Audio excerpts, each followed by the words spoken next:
Hey, this is Meredith Elliott Powell, and you know what time it is. It is time for Thrive, the show where we learn all the strategies you need to turn this uncertainty into your greatest competitive advantage. And I have an incredible guest today, the powerhouse, Lauren Bailey, and we're going to roll up our sleeves. We're going to talk entrepreneurship. We're going to talk sales, and we're going to talk about really what it takes to succeed in today's marketplace. Lauren, welcome to the show. So excited to have you here. I'm so happy to be here. Thanks, thanks, thanks. All right, let me just pop this video and let's rock and roll. Got it.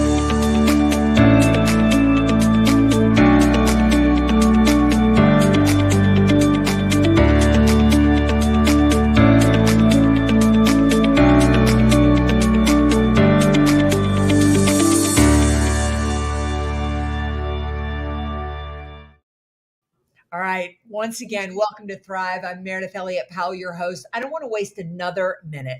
I want to dive in right away to talking to Lauren Bailey and really getting down about talking about selling in today's marketplace.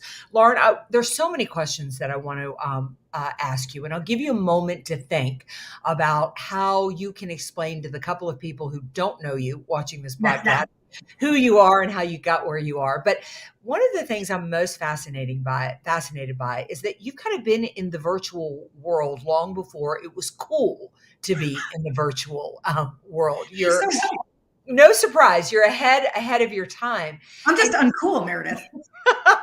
And so many teams that I deal with are in a little bit of shock that we're not really returning to in person. That so much of this virtual is staying. So I want to start with a little bit of your, background. How did you get to where you are? How did you decide that this was your space, this was your lane? What's your story?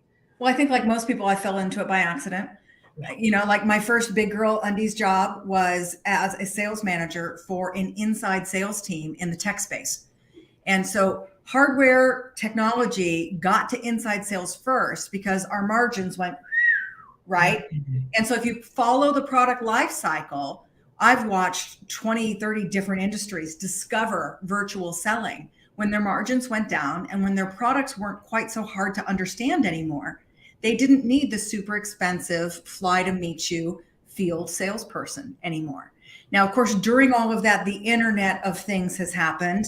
Amazon, Zappos, right? I mean, I can buy a freaking car and a house online at this stage. We're pretty used to it. We need a little bit less hand holding as a consumer base. So digital sales, AKA virtual sales, AKA inside sales, you can call me anything, just don't call me telemarketing. It's just expanding. And then hello, COVID, it blew up some more. And people are learning, well, holy crap, it works. Yeah. And it's less expensive. And my people don't want to fight traffic every day to come into an office. And right, people don't want to fly and travel as much anymore. So you're right. I've been carrying the flag on this hill for many, many years.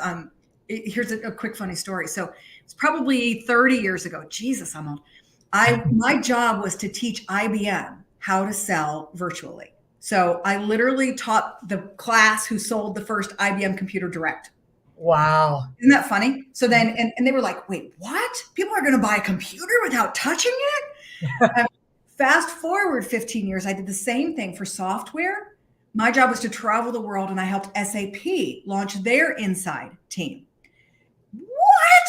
People aren't going to buy software. You're a crazy lady. So it's like, we're getting there. Everything is available. It just keeps happening more and more industries. So I used to explain to people my job was this teeny tiny niche of business to business, outbound phone sales. Mm-hmm. And it's not a teeny tiny niche. No, it's really, I think one of the biggest things, it's so funny. I mean, my husband and I were on a remote fly fishing trip, like probably it's been 20 years ago. We were way in the biosphere down in Mexico. And these guys we were with were buying cars online. And at the time we thought it was the craziest thing we'd ever heard of, right? Like why, they were into race cars and they were buying race cars without ever putting their hands on them. And it's so normal every day. However, salespeople are still struggling with it.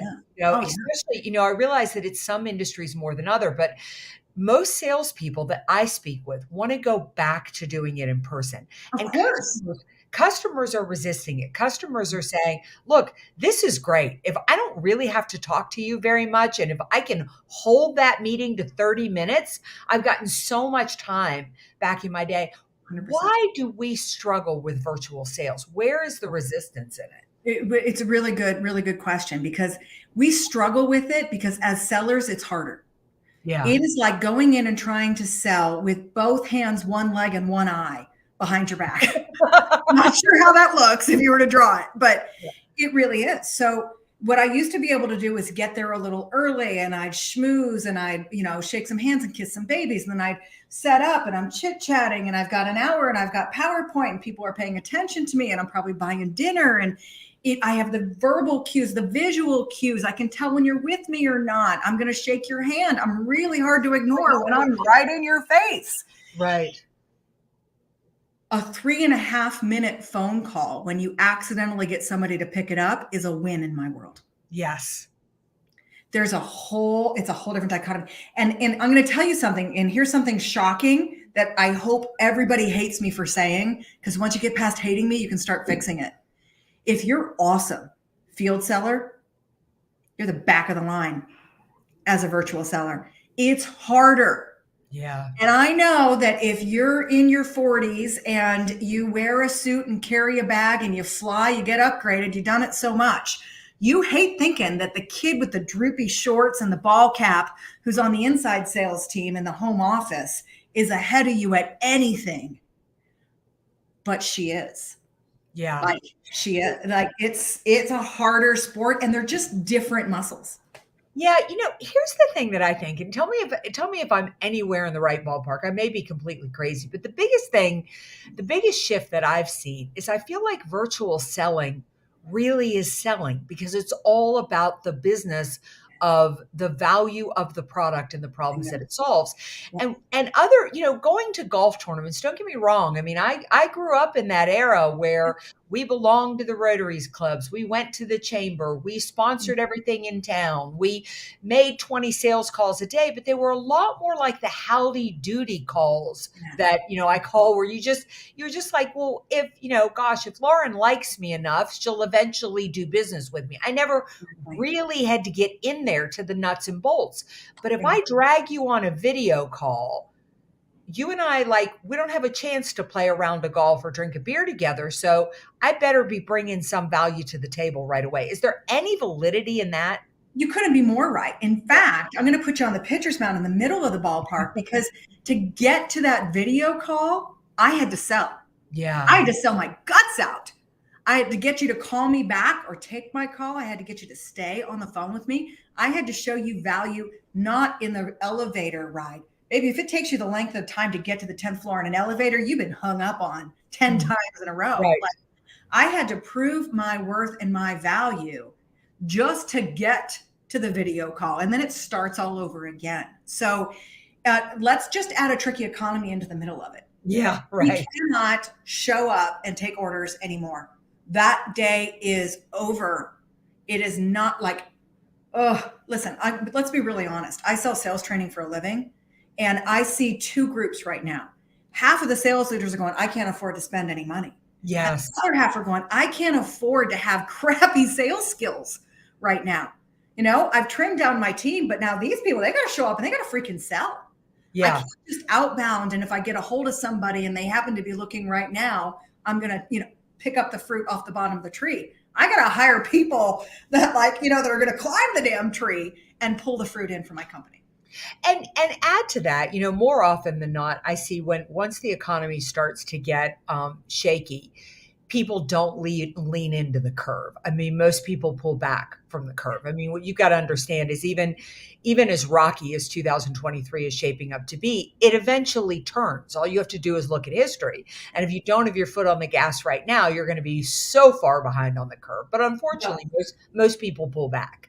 Well, it's true. And it's not, I wouldn't even say it's more than 50%, right? And here's why I think. We have a short memory, yes, but COVID is still not too far out of the rearview mirror. Right. And I watched the very same thing happen. And it was so cool. I get goosebumps thinking about this.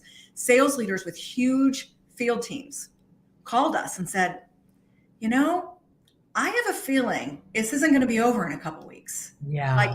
I think that I need my team to learn these new skills, because what happens if it never goes back? Mhm. And so there were people who got ahead of this curve 3, 4 years ago. And boy, are they thinking they're lucky stars right now. So we're in a very, very similar situation, because there's another pandemic at play, right? And it's the global labor force. Right. It's been coming for a long time. When you look at the millennials and you look at the baby boomers, right? We are drastically losing our workforce. And we do, and right, so sales jobs up, people to take sales jobs down. Now, it just hit us smack in the face again with the Great Resignation. All Yeah. these people who didn't have to be employed were like, I'm out.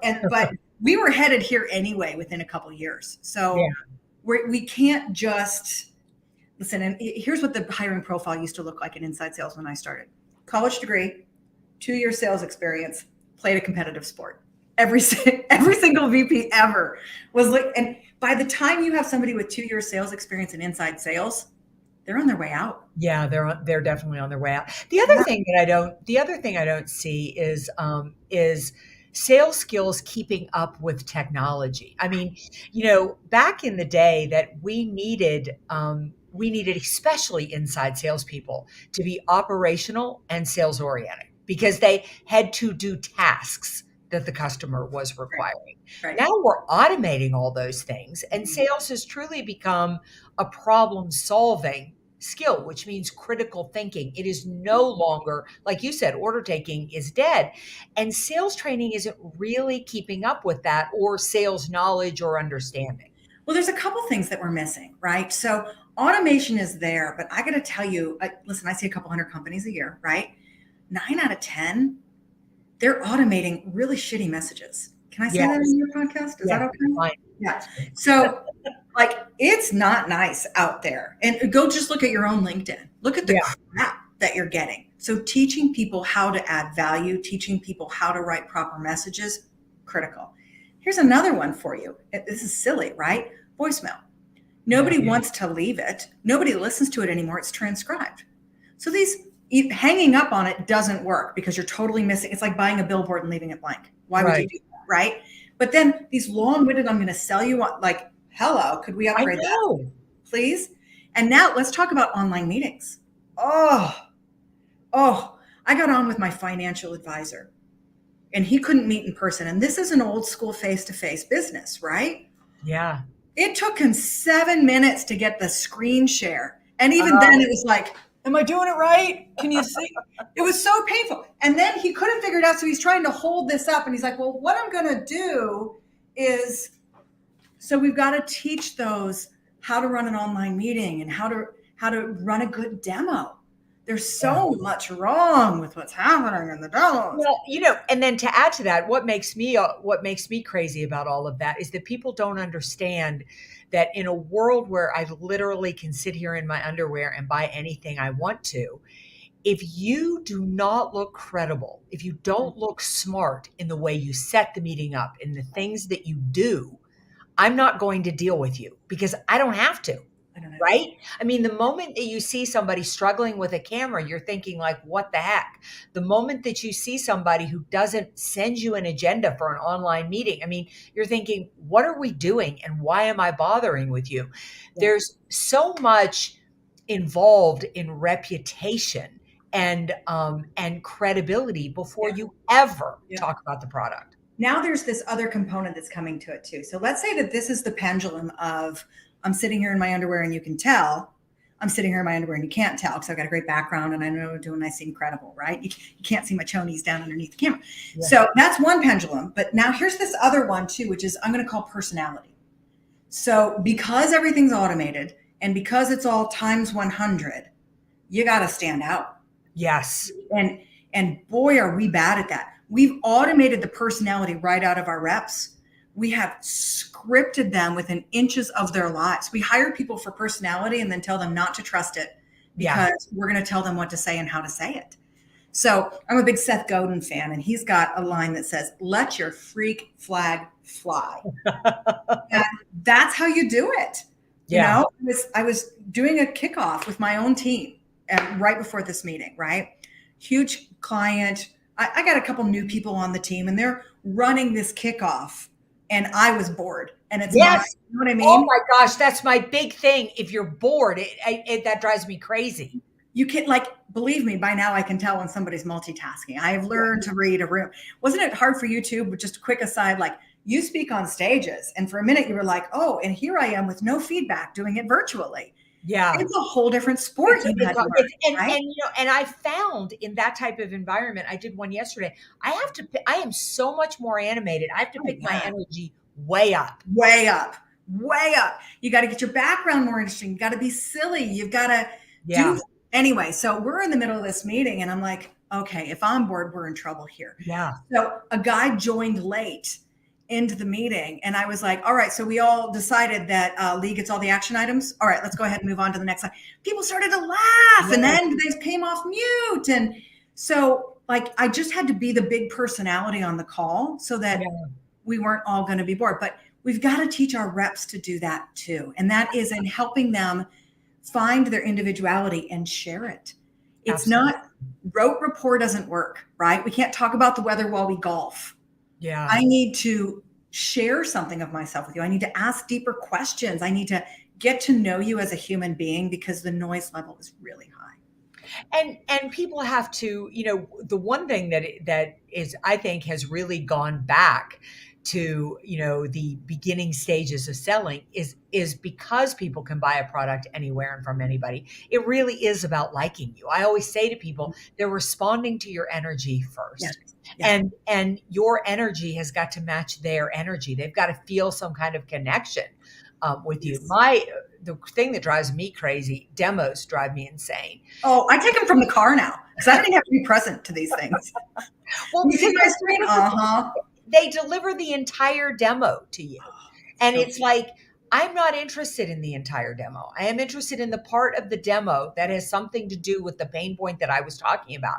And if you don't get that, you are signaling to me you don't understand me. And if you don't understand me, I'm out of here.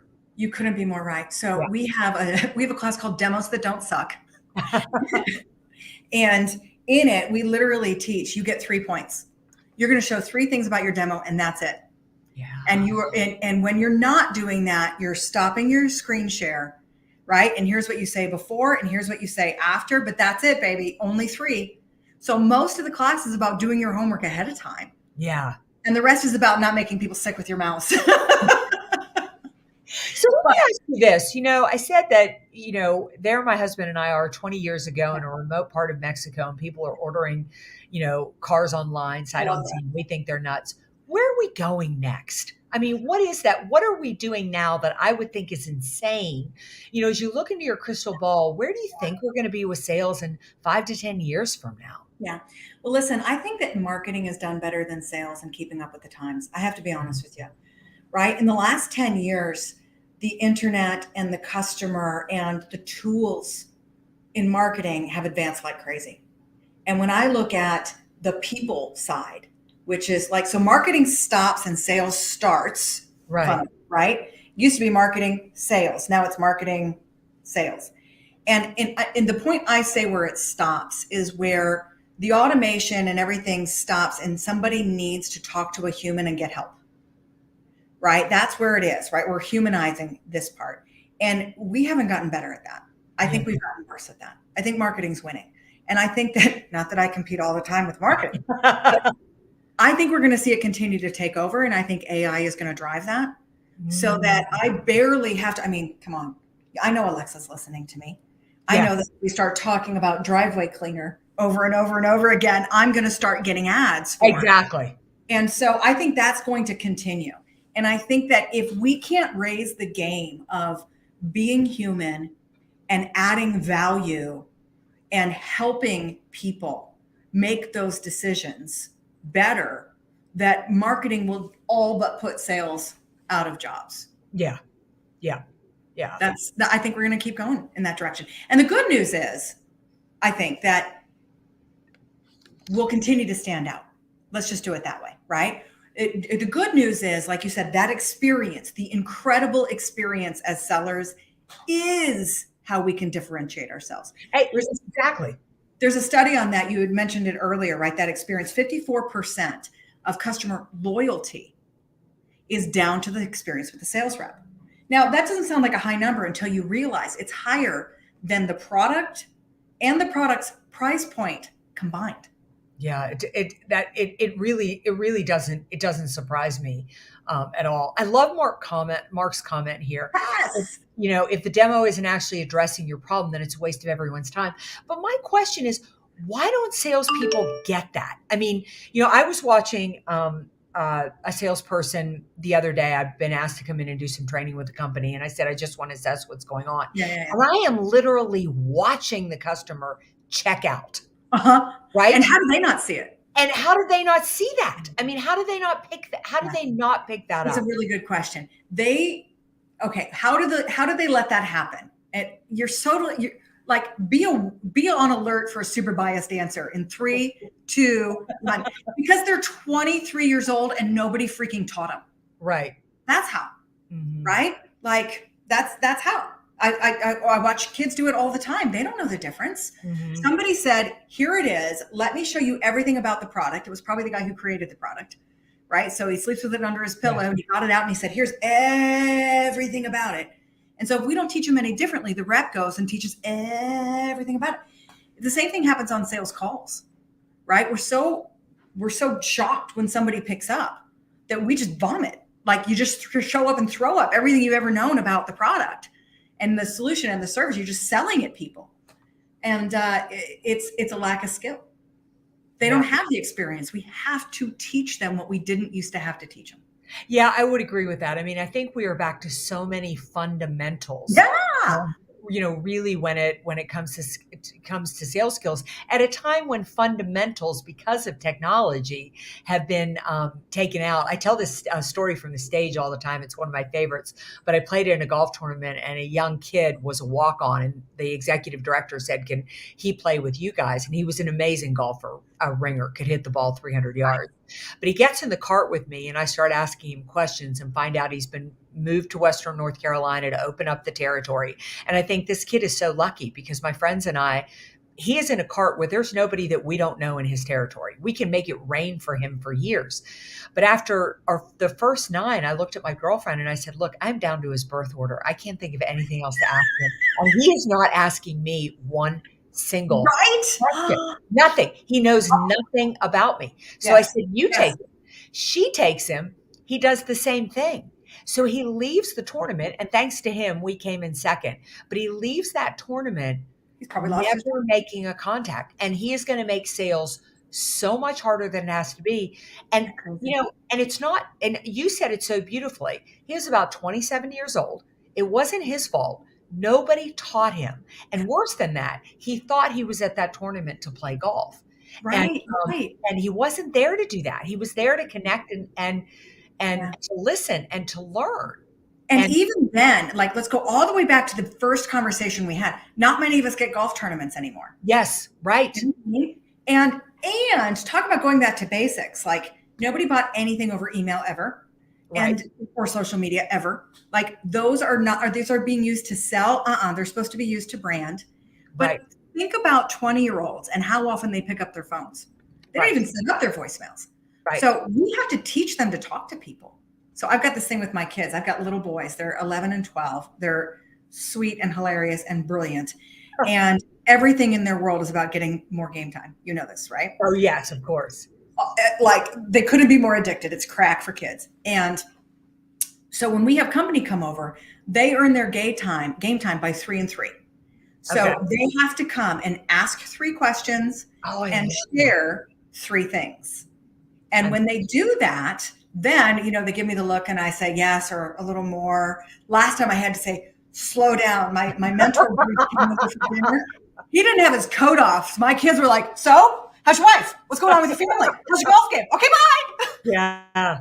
Yeah. But that's, if you don't teach them, that's what they do. Yeah.